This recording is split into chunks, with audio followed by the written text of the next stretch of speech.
when I woke up, very confused. She said, "You almost died last night. In fact, no one can believe you were alive." I went into the games not knowing what was coming. As humans, we just hate uncertainty. You just sensed that it was out there. You have to start somewhere. We're all programmed to push ourselves even farther. This is On the X, an IRONCLAD original. Welcome to On the X. My guest today is Chris Cassidy, a former astronaut and Navy SEAL. He earned a Bachelor of Science in Mathematics from the U.S. Naval Academy and a Master of Science in Ocean Engineering from MIT. Chris served 10 years as a SEAL, completing deployments to Afghanistan and the Mediterranean, and held key leadership roles, including executive officer and platoon commander in multiple SEAL teams. In 2004, Chris was selected as a NASA astronaut. Over 3 space missions, he spent 378 days in space, conducted 10 spacewalks, and played pivotal roles as a flight engineer and commander for expeditions 35, 36, and 63. Now retired from NASA, Chris serves as the president and CEO of the National Medal of Honor Museum Foundation and was featured in the Disney Plus docuseries Among the Stars. So here we go with Chris Cassidy on the X.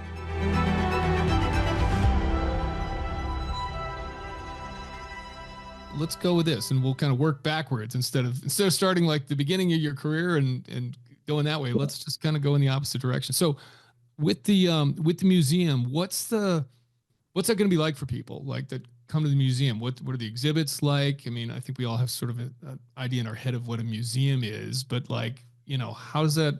What's the kind of the interaction there for people with the Medal of Honor recipients? Yeah, at a high level, it's not a military history museum. It's not where you're going to go learn about what happened in the Vietnam War.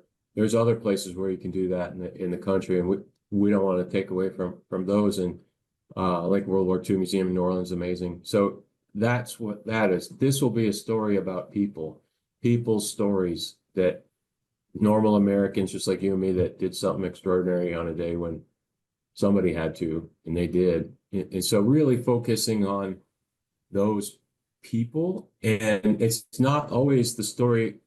Obviously, the medal action is important because that's why they're going to be featured in the museum. But there's really some of them interesting lives that led to their military service, others really cool post-military, post-Medal of Honor award life, and kind of exploring all of that. At the end of the day, our goal is to inspire people to have courage in their own life. And because let's face it, you and I know that pretty much 99% of the people that go through that museum are not going to be wearing a uniform on a battlefield, bad guys shooting at them and faced with a Medal of Honor action. But everybody needs courage to take a job halfway across the country and relocate your family, or have a tough conversation with your spouse or your employer. So all those different things require courage. And so that's our hope, quite simply, just using cool stories of military heroes to inspire people in their own lives.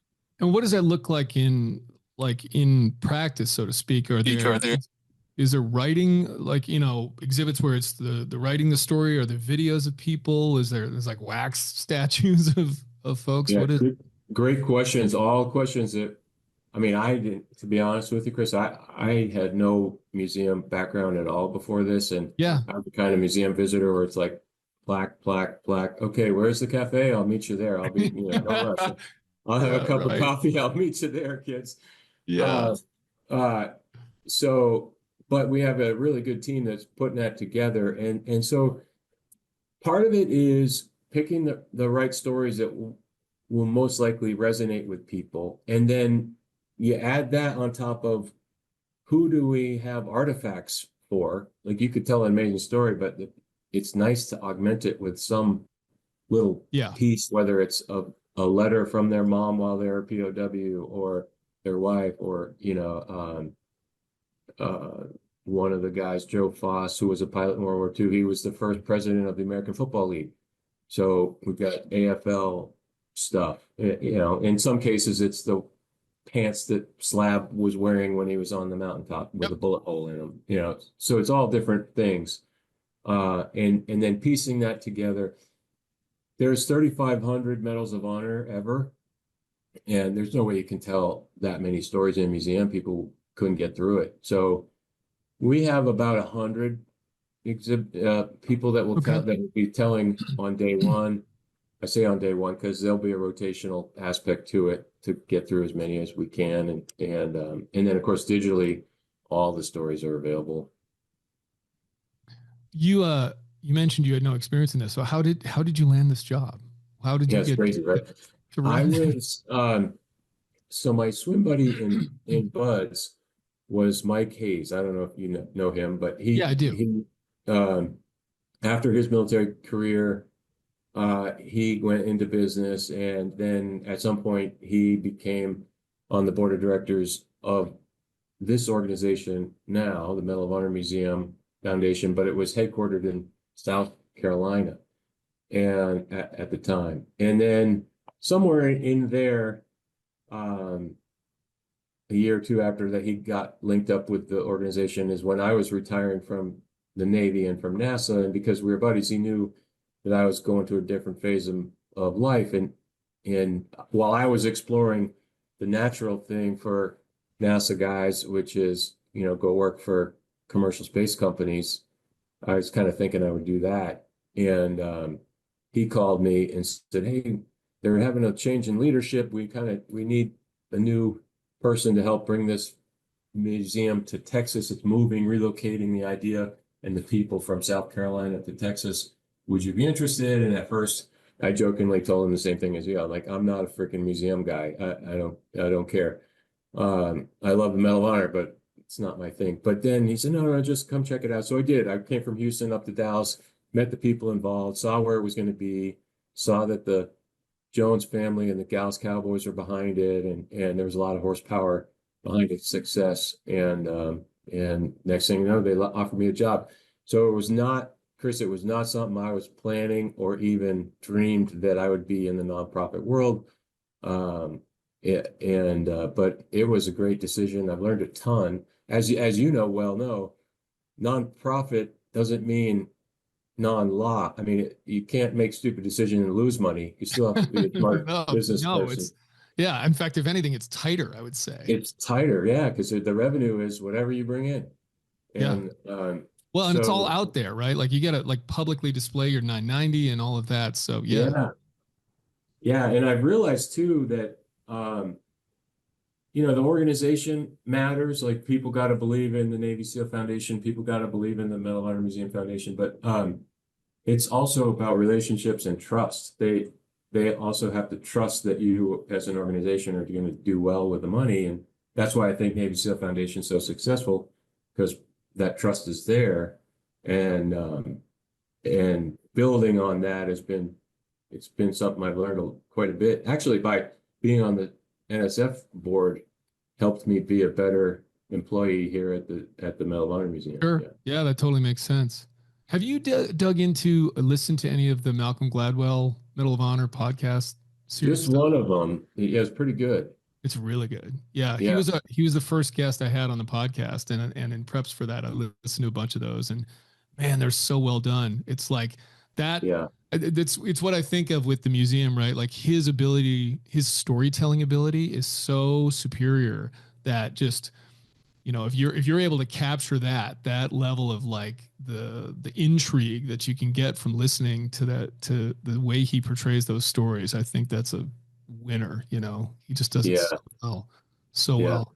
I mean, even I tell him in that, even the sort of the Mike Thornton, Tommy Norris story, it's like we all know every SEAL knows that story, but there were details of it that I didn't know. And like, again, the sort of the drama he's able to pull out of it, just kind of going through it. And then there's little bits of interviews with the two of them. And man, it was just so good, so well done, so emotional. I thought it's just awesome. Yeah. I'm glad you told me about that, because I'm going to go listen more to more. Yeah. Yeah.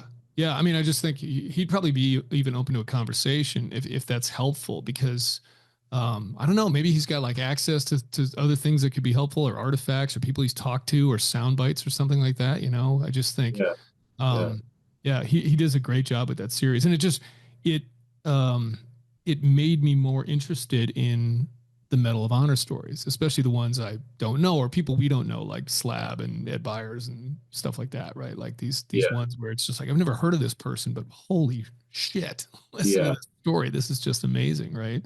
Right. Yeah.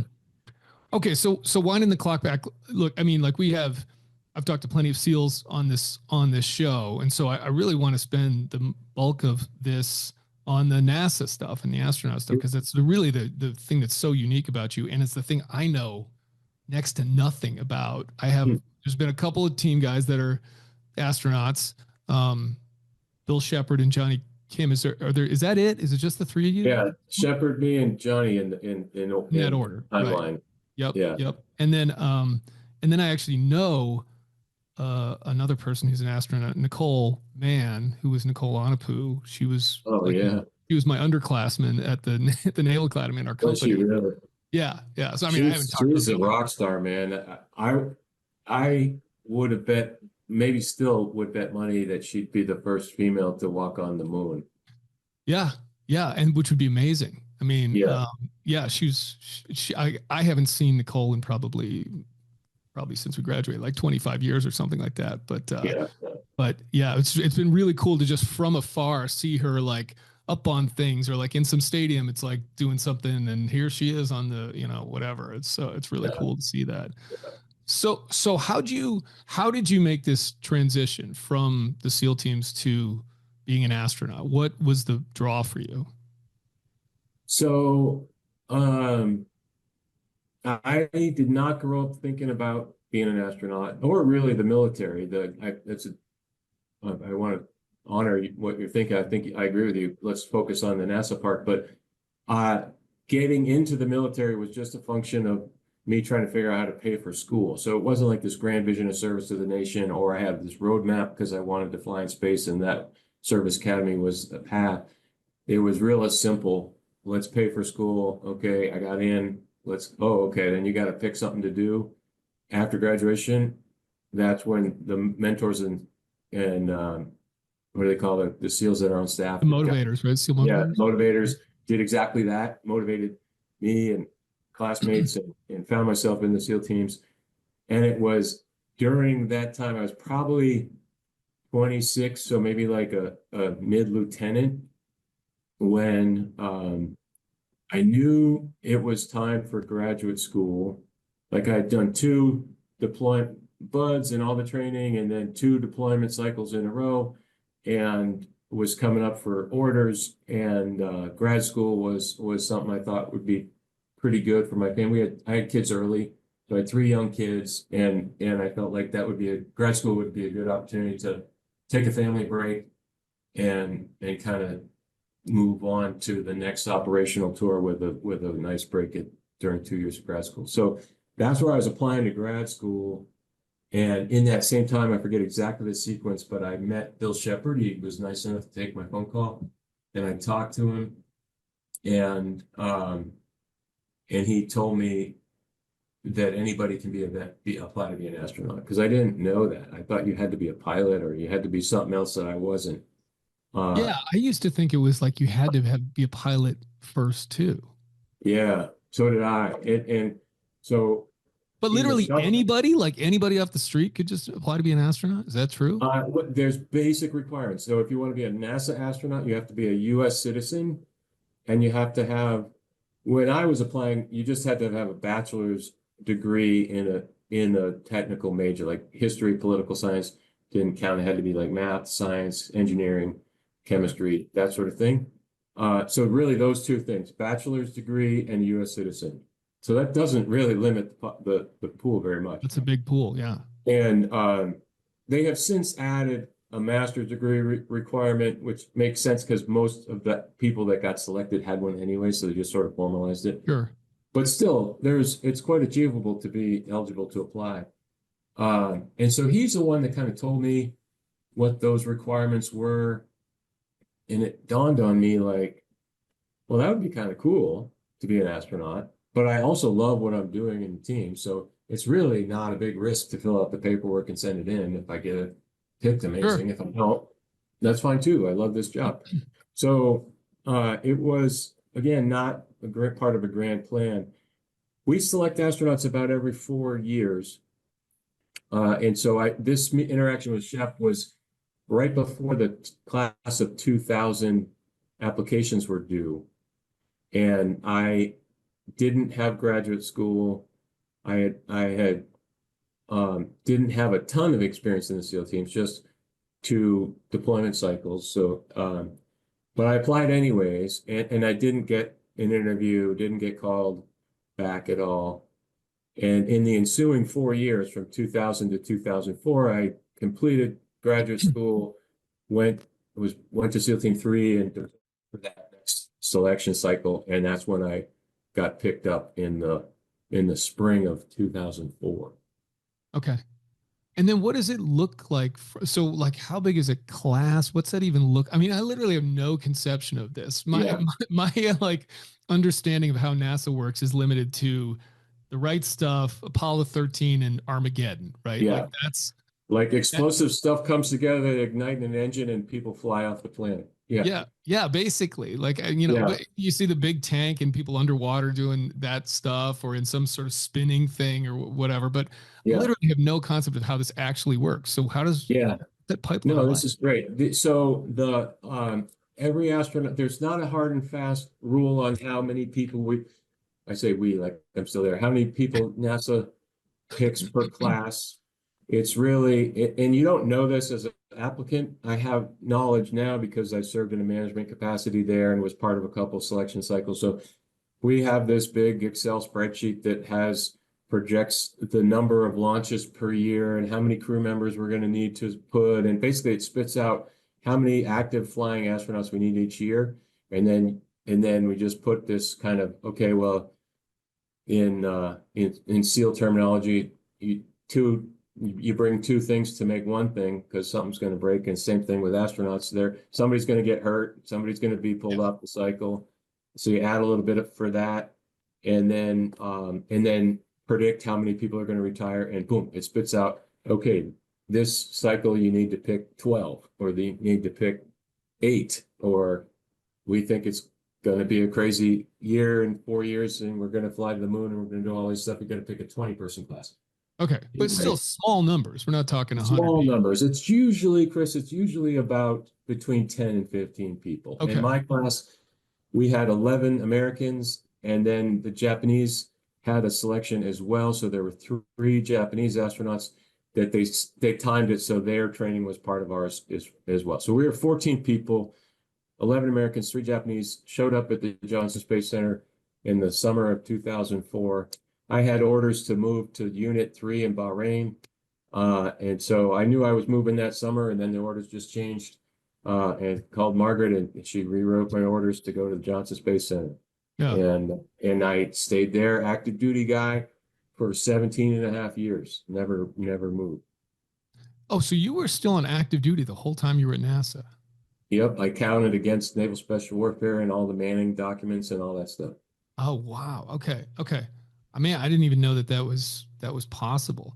Okay, so there's no, in other words, to look at it, there's no astronaut detailer, there's no astronaut community manager. So there's this unknown number. We just kind of lump us into whatever community you came from. Okay, so you got a dozen or so people in this class, and then what's the pipeline from there? And are there people who wash out, who don't make it for some reason? Well, it has happened, but it's very, very rare. It's more like, you know how BUDS is it's hard. It's not, I wouldn't say easy, but you can get to BUDS if you want. The instructors are not encouraging you to stay. Whereas if a competitive graduate school, it's really hard to get there. But all the resources are there for the person to be successful. If you can go to get extra help, the school doesn't want to kick you out, and it's more that way. It's once you get selected, that's the hard part. And now those first 2 years, you're an astronaut candidate, and so the washout rate, so to speak, is not high. There's a lot of hard, mostly academic curriculum. You got to study a lot of systems. We don't do that in SEAL teams. but aviators do. They unfold the map Yes. with all the lines of the electrical Yep. pass. There's another page, all the lines of the hydraulic valves. And so that was new to me as a knuckle dragon SEAL, like trying to look at pages and associate those lines on the page to real mechanical systems and be able to be tested on it and pass the test. So there was a steep learning curve in that respect, but it's essentially those 2 years, you're an astronaut candidate, you're in graduate school for space operations. And there's one or two people in the course of time that just never quite got it, and they didn't graduate, but it's Okay. more rare than the norm. Okay. So a lot of this is studying that kind of stuff, like how to operate the machinery, essentially. Yeah, how to operate the machinery, how to respond, how to be a good crew member, because the Mission Control Center is your crewmate as well, which is Yep. it's somewhat similar to a special operations mission nowadays, especially with communication the way it is. You got the people in the rear with drones and stuff. They're effectively a rear security element of your own mission. So it's kind of the same concept, because and some of the people that become astronauts don't have that operational background like you and I have. They come Sure. from a lab or whatever. And so Yep. that training needs to be part of their training as well. The rest of the 2 years, we do training for spacewalks. You mentioned a big pool. We can talk about that in a second. Yeah. Robotic operations, different types of computer environments to manipulate the robot arms. We do public affairs training, because effectively one of our collateral duties is getting out there and talking about NASA, which was actually a big learning curve for me, as coming from, the SEALs of a couple decades ago, where nobody was really outspoken about what we did. And I was shy to talk about it. And so it took a lot of practice to get used to talking Sure. about all that stuff.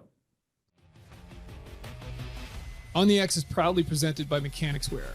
Known for their durability and comfort, Mechanics Wear gloves are made from top quality materials, offering protection against impacts, cuts, and abrasions. They feature advanced breathability and moisture wicking technology to keep hands cool and dry during any task. Designed with precision, these gloves provide a secure grip and flexibility, helping users work more efficiently and safely. They've certainly been my personal go-to glove for decades. Mechanics Wear gloves are available at most retailers, on mechanicswear.com, and on GSA Advantage.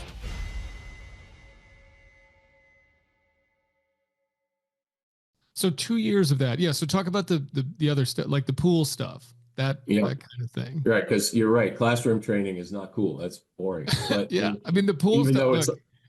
though even though it's a cool rocket, that's still Yeah. fun I mean, stuff. that scene in Armageddon, they got you can play Sweet Emotion over anything and it looks cool. So like dial it up, Sweet Emotion, water looks cool, right?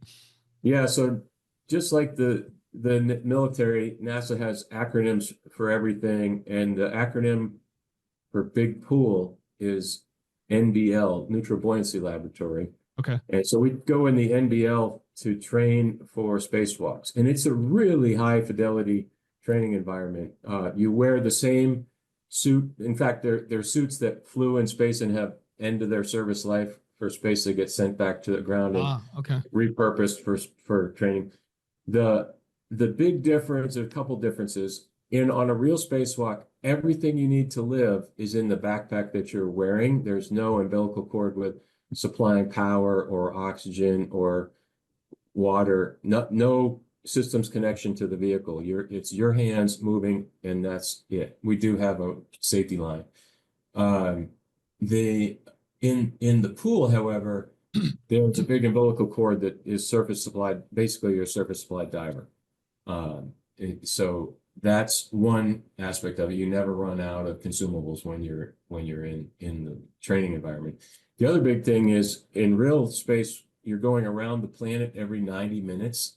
Yeah. So 45 of those minutes you're in the bright sun, and then boom, you go around the corner, and for 45 minutes you're in the pitch dark. And and the listeners here know, it's a big difference in diving in Puerto Rico in the day versus Norfolk Harbor or San Diego Harbor at night, where you can't see anything, and you got to know your gear, and you got to trust your buddy. Not that you wouldn't in the daytime, but there's just everything ratchets up in the night. but in the pool, for whatever reason, NASA safety, we're not allowed to turn the lights off when we train in the pool. So all of your training is in the day.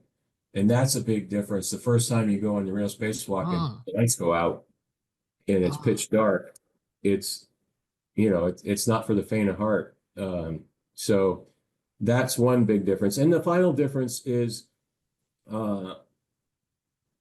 in the water, the spacesuit is like a big balloon. So that if you didn't do anything and you tried to submerge, you wouldn't sink. right. So Yep. the divers add weight to your backpack, to your like little wristbands of weight on your arms, on your legs, to make the whole thing neutrally buoyant. That's how they get the name. And so they buoy you out for whatever depth you're working at, say 20 feet. The whole pool is 40 feet deep. Usually we're working around 25 feet. And so they buoy you out to be neutral, but gravity is still pulling on you. If you flip upside down, the blood is still rushing to your head. Your weight is still resting on your shoulder blades, and it's not so comfortable. But in a real spacewalk, any orientation that you go feels the same.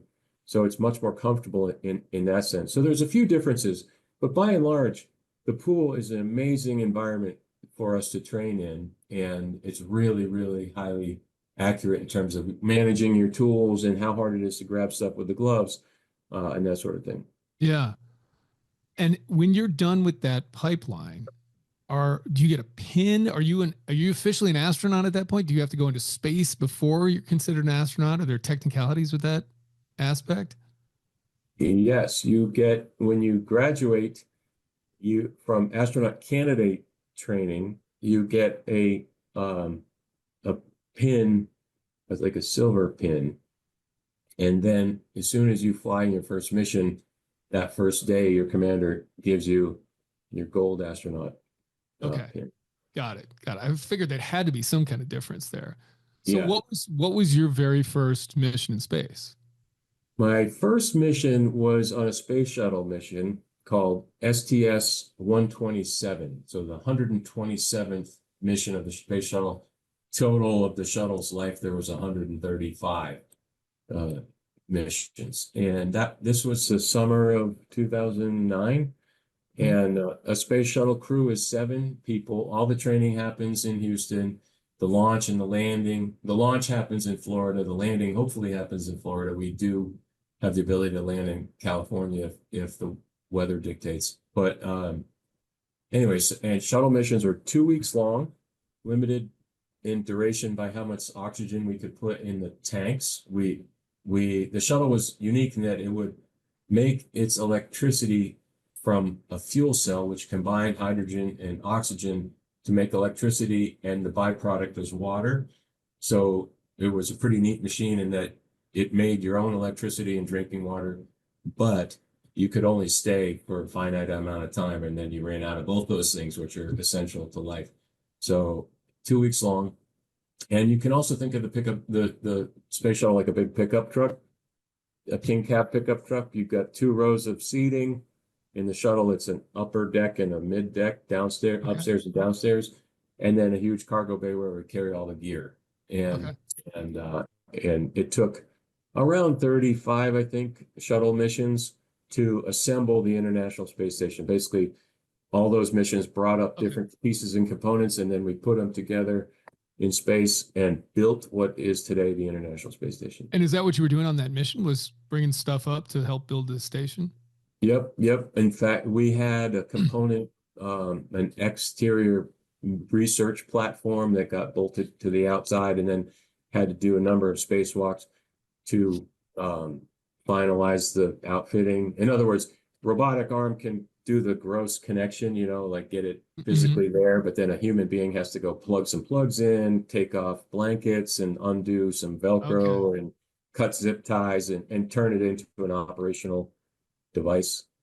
Okay. When you're going up in a shuttle, how many people are in it, or does that vary? There's 7 seats, 4 on the upstairs, which is called the flight deck. So the pilot and the commander sit up there, and then the 2 mission specialists sit behind them. I was one of those guys. Okay. And then downstairs, there's 3 additional seats for more mission specialists. Okay, got it.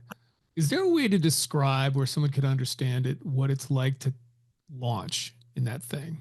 Because Oh man, it's so like cool. right, like looking at it, it just looks, it's incredible to see, but it just looks so, violent's not the right word, but just like sort of earth shattering, where I just can't even imagine what that feels like. There's a lot of bad, scary stuff that can kill you that's happening behind you, right? Well, yeah, and that's happening, So obviously.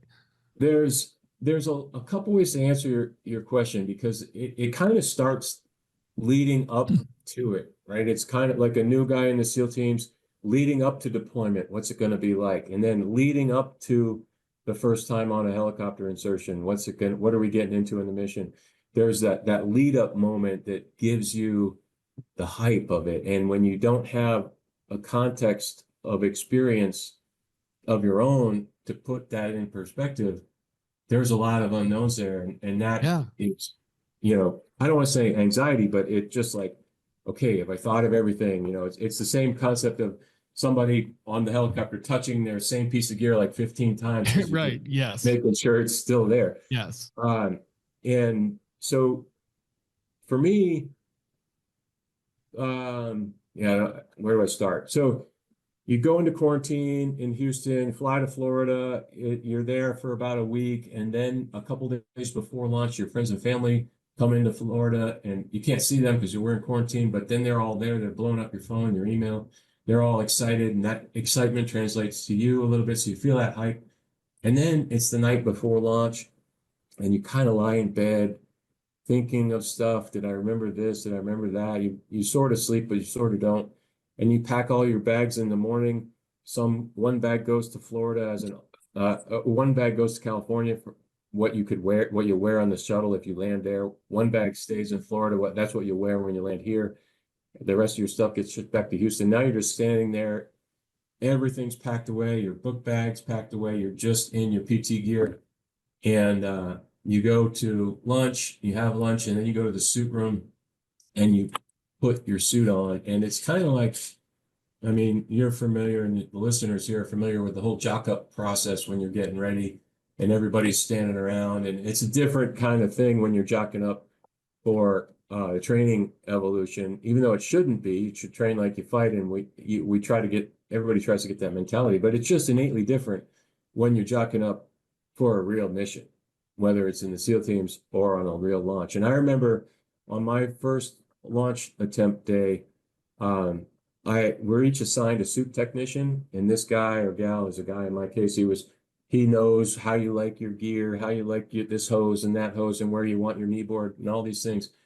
And normally we're joking around, and I walked into the suit room, and he didn't look at me. He wasn't joking. He was listening to every zipper pull, watching the mechanisms on the wrist and the helmet, like click, click, click, click, listening for the right number of clicks. And it was just this intensity that didn't exist before. And so that got me all kind of hyped too. Like, like you said, you just crank up the music and you're ready. Then you ride the bus out to the launch pad. And this is where the intensity really hit me, because the launch pad's a little bit on a hill.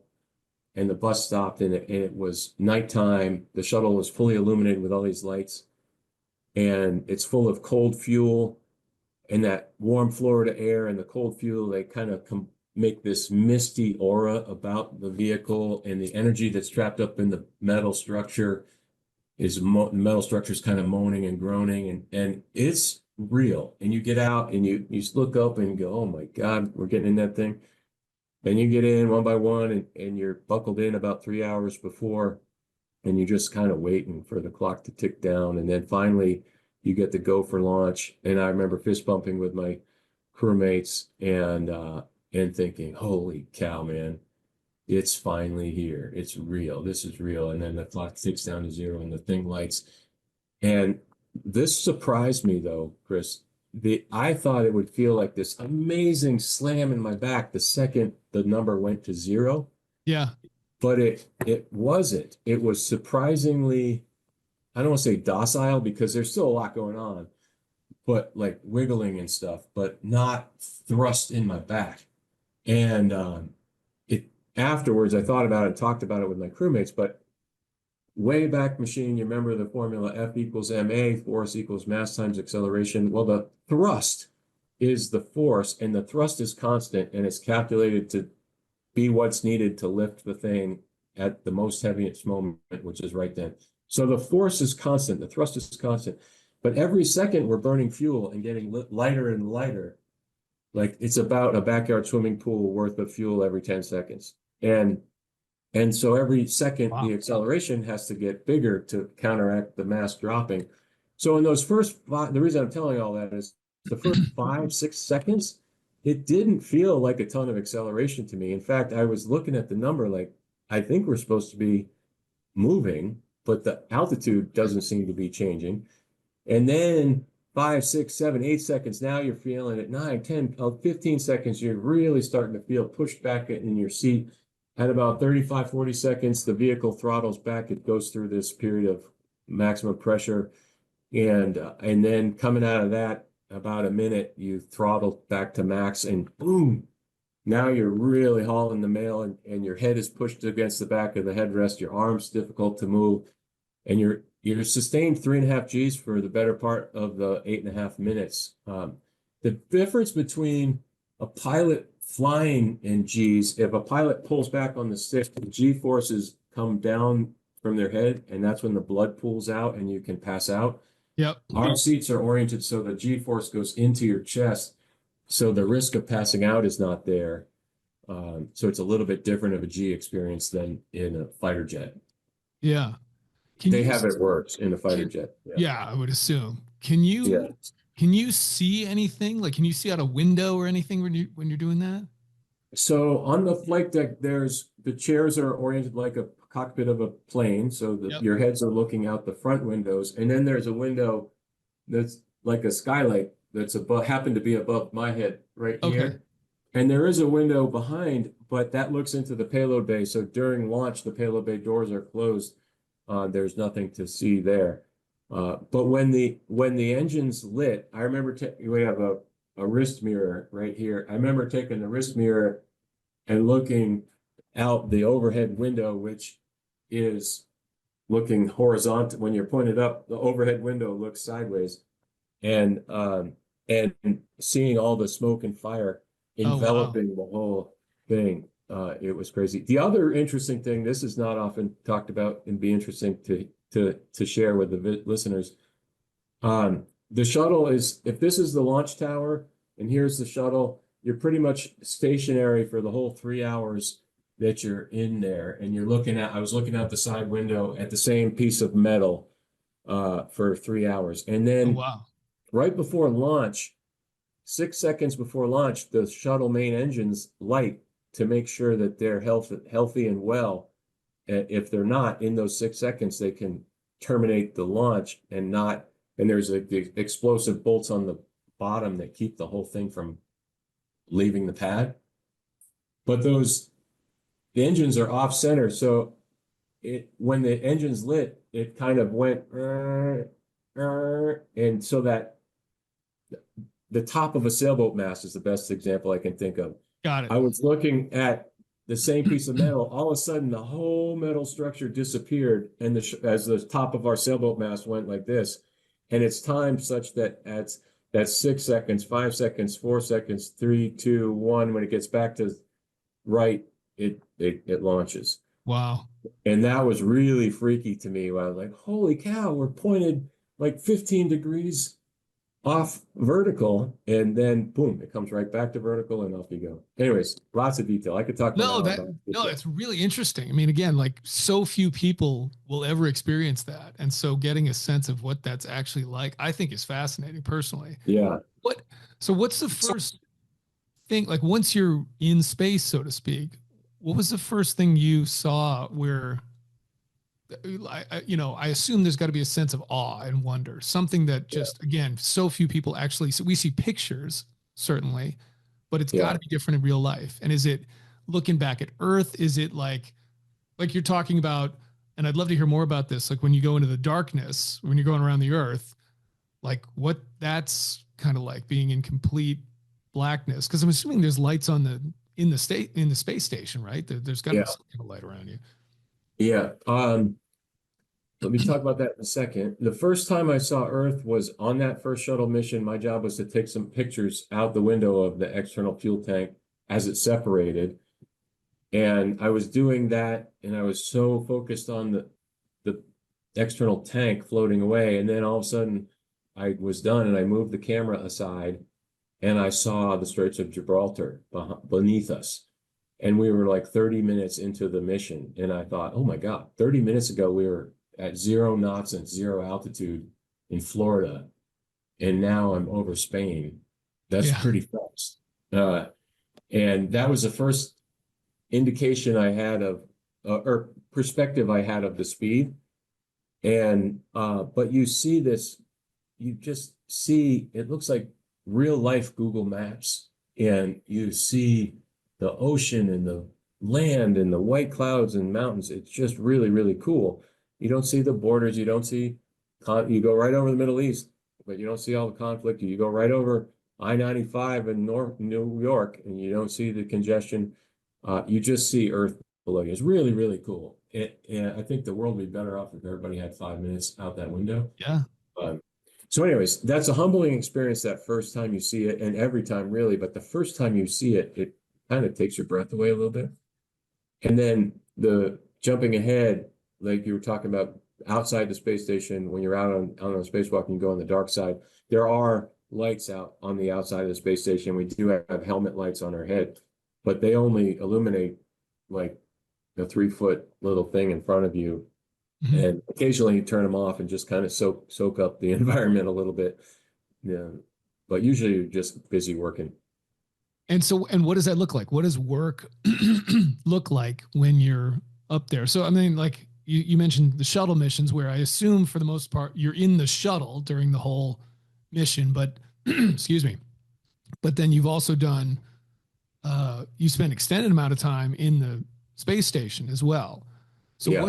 What's a couple things on that? Like, what's the day-to-day life look like there? But then I'm also curious, I don't think most people even know what the International Space Station is doing. Like what's the purpose? Like what's right.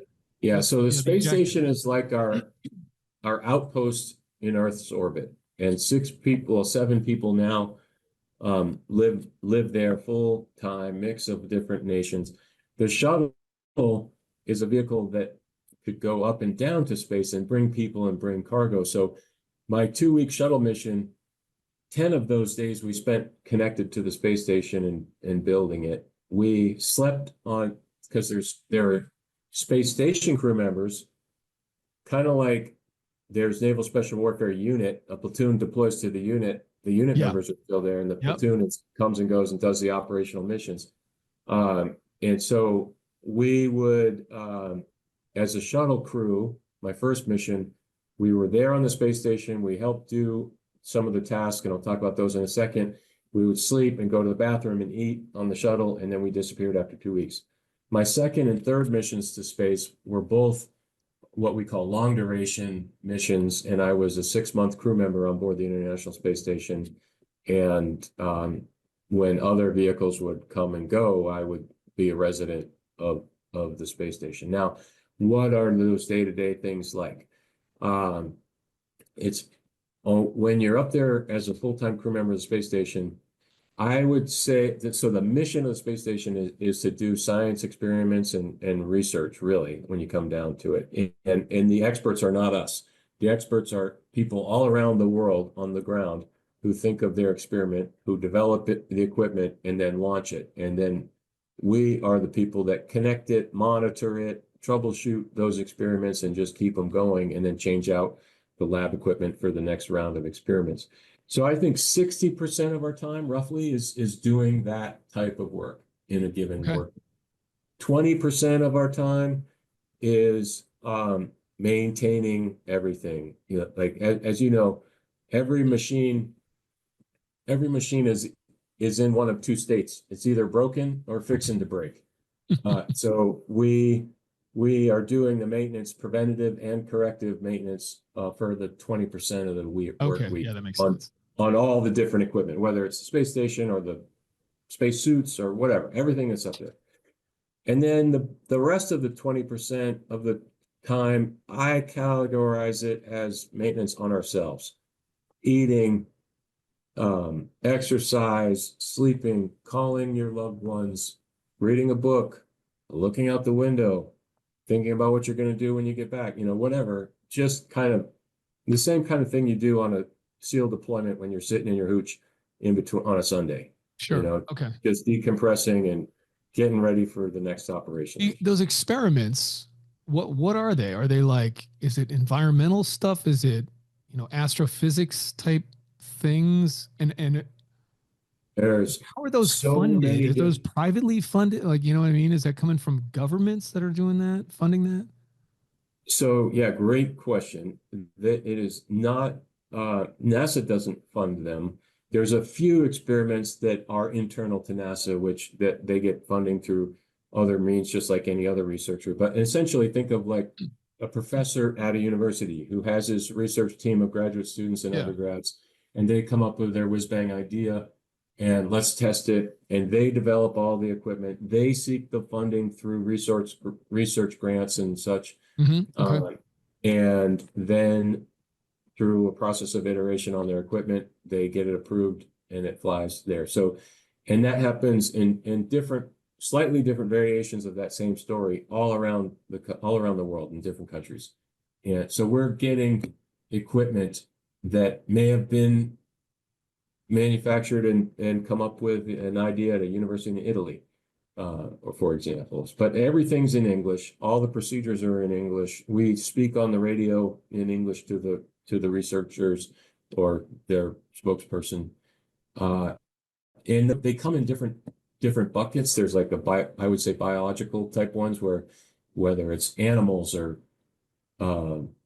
worms or frogs or anything that's alive, plants, growing lettuce, or ourselves. We sometimes are the subject where we have to eat a certain thing for a week, and then the next week eat a different style of diet, or they vary our exercise, but anyways, we do different things and have to give blood, urine, fecal saliva samples throughout the experiment time. And so ourselves are the experiment. And then there's there's a combustion one I did. Everybody loves to play with fire. So there was one where I was testing. We're not in space, so that's not a place where I would really want to do that, but okay. Yeah, I know it's all contained and there's multiple layers of protection, but essentially the experiment was burning different things, and we were testing fire protection equipment in zero gravity. And that was a lot of fun because you're just burning stuff. Another cool one was the Delta Faucet Company wanted to do an experiment with effective shower nozzles. And so there was a box that I was doing different shower nozzles. I mean, these are just ones that stuck in my head because they were different. And some of them, we don't even really know what they do. It's just a box and there's magic stuff in it, and it needs to be plugged into power and plugged into a data port, and it put it off to the side. And somebody will ask us, hey, what about that Irwin experiment? Like, what the hell's the Irwin experiment? Oh, it's the one over there, the blue one. Oh, I didn't even know. Yeah. And then there's some experiments that are outside that we have to do a spacewalk to install them or activate them. So they just come in all different shapes and sizes and variety. Okay. Huh. Man, that's fascinating. Hey everybody, Chris Irwin here, Communications Director for the Navy SEAL Foundation, the On the X podcast host. So IRONCLAD is our video production company. They are our podcast production company, and they've been with us since before I was even at the foundation, so more than 6 years. They're pretty much in some way plugged in with just about everything we do at the foundation, certainly on the communications side of things. And I honestly don't know what I would do without them. So they are absolutely top shelf in every regard in what they do. They're able to capture things that really look authentic, especially when it comes to some of the operator footage that can be challenging to do. And everything else is just done at such a high level that I don't really have to think about it or worry about it. If you or your organization or your company are looking for video production, if you're looking for post-production, podcast hosting, these guys can do it all. Check them out, ironcladagency.com. Highly recommended.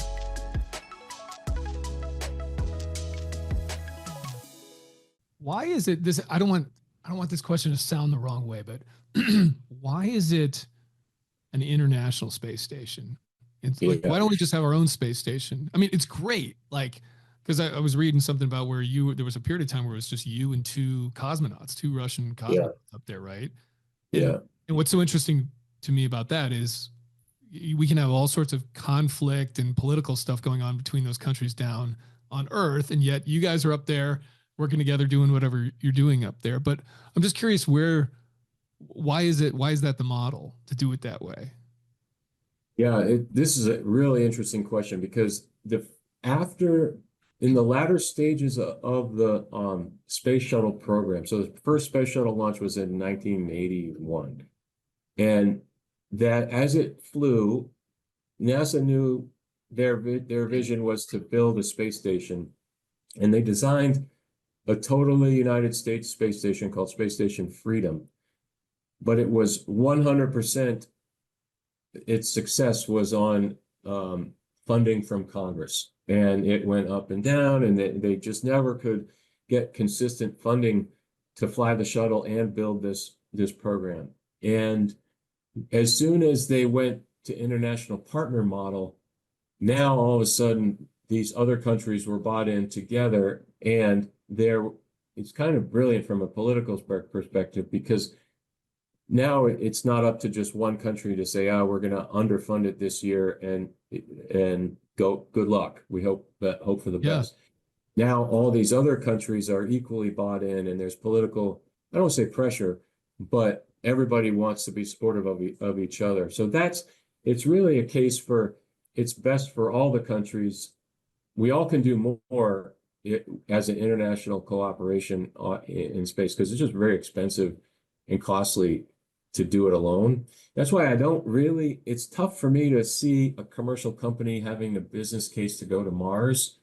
I would never bet against Elon. He usually does what he says, but usually a successful business makes a profit, gives a return to the investors. Yeah, right. And going to Mars, in my mind, is like having a boat. You just sink money into it. It's better to have somebody else have a boat and you just ride on it. And that's why I think that the government going to Mars will probably continue to be an international government program, but there's a really strong, viable mission business case in low Earth orbit, which is what we're seeing now with all the success of these different space companies, because making it achievable and it can give real returns on the money for businesses. Yeah, but those are mainly just like space tourism, right? That's like go up and see Earth, and that's what everybody hears about most often because it's the gee whiz part of it. But then there's also the blocking and tackling of space companies, which are satellites and communication devices, Earth observation types of things,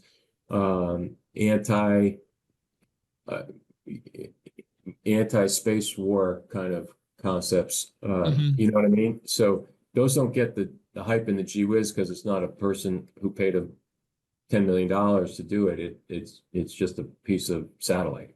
Yeah. I want to ask you about the Mars thing, but a couple other questions just real quick on just kind of being in space, so to speak, and orbiting the Earth. The physiological stuff, like what's the hardest part of that? And what's, I guess, I feel like there's got to be things about being in space physiologically that we don't even we sort of think, hey, you're in zero gravity and okay, but that are potentially really harmful, like radiation, for example, right? That like what the effects of that, right? And how do you mitigate that when you're up there? Yeah. So you're right. Radiation is a big one. And just like when you go on a submarine, everybody wears those little dosimeters, TLDs, I think they call them on a submarine. Yeah, I don't know. The device that you wear that monitors your personal radiation exposure. We wear those all the time. There's one in our sleeping quarters. There's several deployed around the space station. They have a really good understanding of our radiation exposure, and we're subject to the same OSHA radiation constraints that a nuclear power plant worker is, or anything like that. So, but that being said, there are solar flares that come, and there'd be times where your crew could get blasted with radiation, and you have a much higher exposure in a 2-day period than a whole 6-month period. So radiation is a big one, and that's a problem too for going to Mars. The crew will be highly susceptible to radiation throughout that whole trip there and back. So that's one thing. And then the other stuff is more just like human being normal things. Knowing that you have to go to the bathroom, number one, and number two, it feels the same. You know, you gotta go. Being hungry, it feels the same. Eating, putting the food in your mouth and swallowing it. It's not like the food doesn't know how to get down to the stomach. It just all works the same. Your fingernails, your hair, they all grow. Your shaving, it all happens the same as here on Earth. No big difference. Sleeping's a little bit different. Like, just think about at home. You get your sleeping clothes on, you brush your teeth, you get all snuggly in bed, you pull the covers over you, your head's on a pillow. We don't have that snuggle into bed kind of feeling. Like there's no pillow to smush your head into or hold on to with your hands. There's no like covers and stuff. It's just it's a sleeping bag that's tied to the wall. We get in, we zip it up, and you just float in the bag and close your eyes. And so the first couple weeks are a little bit hard to get used to that sensation of, okay, let's relax and sleep. But eventually you do, and you sleep really, really well. And then the other thing is bone density. That's a health concern. If we didn't do any exercise at all, our bones would get frail and brittle, like a very serious osteoporosis patient, and like an elderly person. And but we've learned over the years of having people on board the space station that loaded weight-bearing exercise pretty much mitigates bone health loss, bone density loss. So we have a treadmill and a bicycle up there, and those are obviously more cardiovascular, and that's important, but that's not the true important exercise. For that, we have a weight machine, and you say, well, how do you have a weight machine? It's a big piston, an air cylinder, and you crank the piston up and down, and it gives pneumatic resistance connected to the bar, and then we can make the bar adjust for whatever exercise you're doing. And it really feels like working out here. Like you put it on 200, it feels like 200 pounds.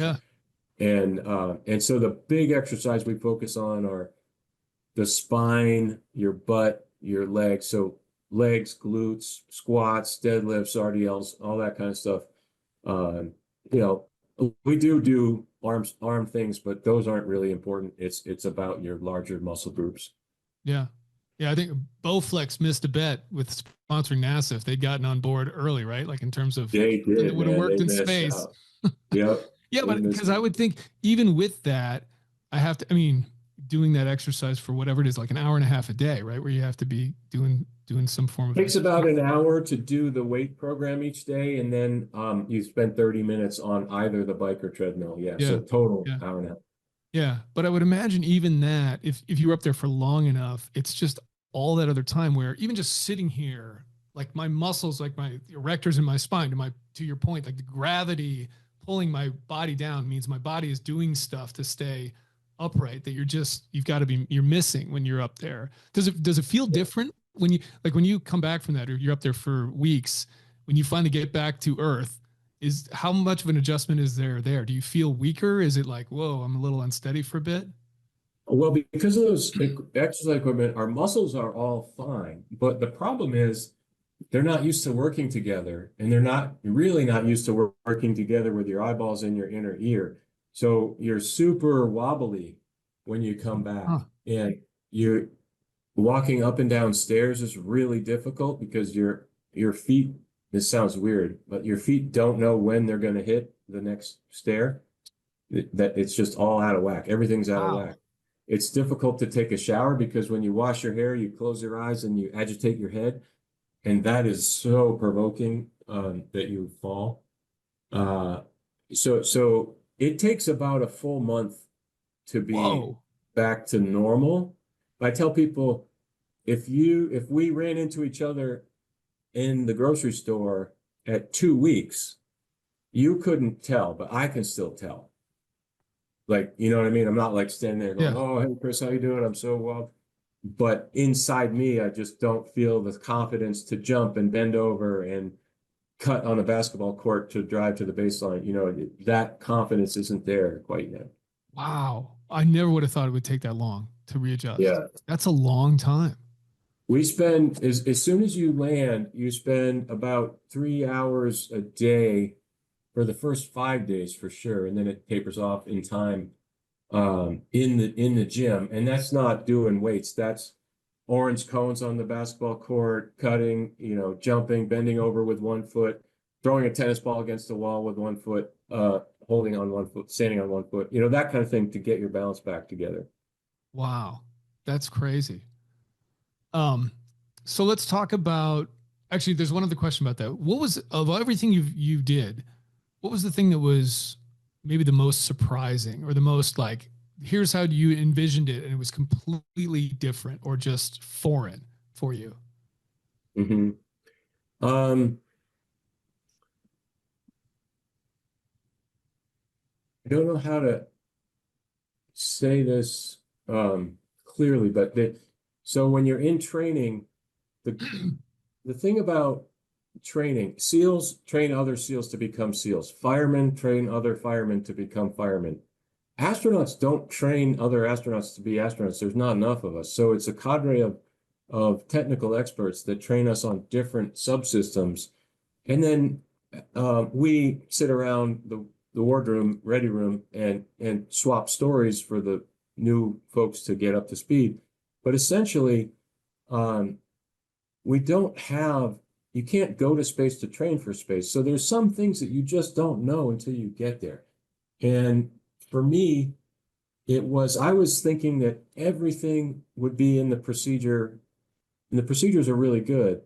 But just like when you put together a brand new stereo system in your house, the procedures are pretty good, but ultimately it's your unique configuration. You might need a little bit longer thing. You might need an adapter here and there. Same thing up there in space. The instructors and the people can only get you so ready, but then your own intuition, your own knowledge, and your own, this is the right thing, has to fill in the gap a little bit. And my first mission, I was kind of nervous about that. And then, so that was a big surprise. Like, hey, there's a lot of do the right thing aspect of being this. And I guess a good example is a concept that we have in the military called commander's intent. If you understand the commander's intent, it gets you pretty far, because then you can fill in the gaps and still be in the left and right markers with your own, this is the right thing. I don't know, Chris, if I'm making sense in that description. Yeah, for sure. The other thing that was surprising to me is you're effectively living at work when you're up there for 6 months. And you know, there's, for school kids, there's no going outside for recess. For the grown-up listeners, there's you know, you're locked up like you were in COVID in your house. And so it gets a little old and that's when things get old and repetitive is when you're susceptible to make mistakes. So that's the part that surprised me. It took a lot of mental focus in the latter part of a 6-month mission to not get complacent and make a mistake. Yeah, sure. Yeah. So you mentioned Mars. Where is this going to happen at some point? Do we think that we're going to get there? It will happen, no doubt, for sure. There will be people marking on Mars. The question is, how old are they right now? Those Mars astronauts, I think that they're in elementary school, you know, wow. in terms of time. Now, it could be faster, you know, that you had in the inauguration. The other day, they talked about going to Mars, and that could ignite the process a little bit. You got Elon up there in the inner workings of decision making. That could help advance the speed, the cadence to get us to Mars. There's a lot of success in commercial companies with rocket technology. All of that will help. So it could be. I don't think any of the astronauts I served in the astronaut office are going to go to Mars. They'll all be retired. but it will happen. It's inevitable. It's going to happen, and I'm super excited for it. And how cool will it be where every single person on the planet has it live streaming on their handheld device? Well, yeah, that's true. How uniting. That's why I think it's international mission is the best answer, because then it brings the world together. Yeah, for sure. Instead of, Yeah. oh, those freaking Americans, or us thinking, oh, those freaking Chinese guys. It needs to be an international partnership. Yeah. Are we going back to the moon too? Is that happening? Yeah, yeah, yeah. We're going back to the moon. At least that's the plan. Um, to kind of make sure using the same basic hardware equipment for the moon that will go to Mars, but just using the moon as kind of a shakedown type concept. Yeah. What is the reality like in NASA right now of like the extent of space travel that we could do? Right? Like how far could we actually go? Is it just, well, hey, we're limited by our lifespans and how fast we can go in some kind of craft. And then obviously there's all this other shit you got to worry about, radiation and bone density and all. Yeah, and fuel, right? Sure. Fuel's a big one. Like you could put somebody in a capsule, fire a big rocket, and then just let them coast for the rest of their life. Yeah. But you'd run out of oxygen, you'd run out of food. It's surprising if you put 6 months worth of food in your house, like package it up like you were going camping and put 6 months worth of Mountain House meals in your living room. It's a lot of space. It's like half your living room, floor to ceiling, would be Mountain House meals. And then comes out of your body is that trash, the poop. You got to deal with that. And then you got to have oxygen. Yep. So there's a surprising amount of required consumables and that it takes to support life for that long. And so those are the things that are complex nature of the problem. If the human being had endless supply of oxygen and food and ability to get rid of the trash, you could live your whole 80-year life just cruising off into Pluto. Right. Yeah. And then, but even if we get to Pluto, like we're not even close to. You're not even close. Not even close. Not right. Remotely what are you close. going to do then? Yeah. Right. What's going on? So I know everyone's probably dying for me to ask this question. Have you ever seen a UFO while you're up there? No. The only UFO I saw is a piece of unknown debris coming out of the toilet and floating by. I'm like, oh shit, but no. This is interesting though. I have looked out the window and seen something and gone, what is that? And it's difficult against the blackness of space to tell if it's a humongous thing that's 500 miles from you or if it's a tiny little thing that's 1 foot outside the window. It sounds weird, but it's hard to tell when there's zero contrast to look it against.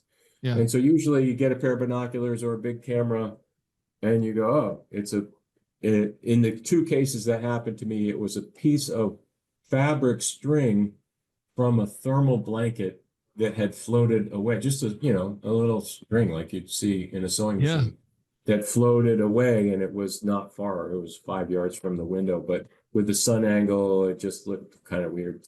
Yeah. That's a good point. Like the perspective of it, right? Like you think, oh, we see videos and stuff and you think, oh, that's far away. And it's like, well, but is it? Do you even, you know that? Right.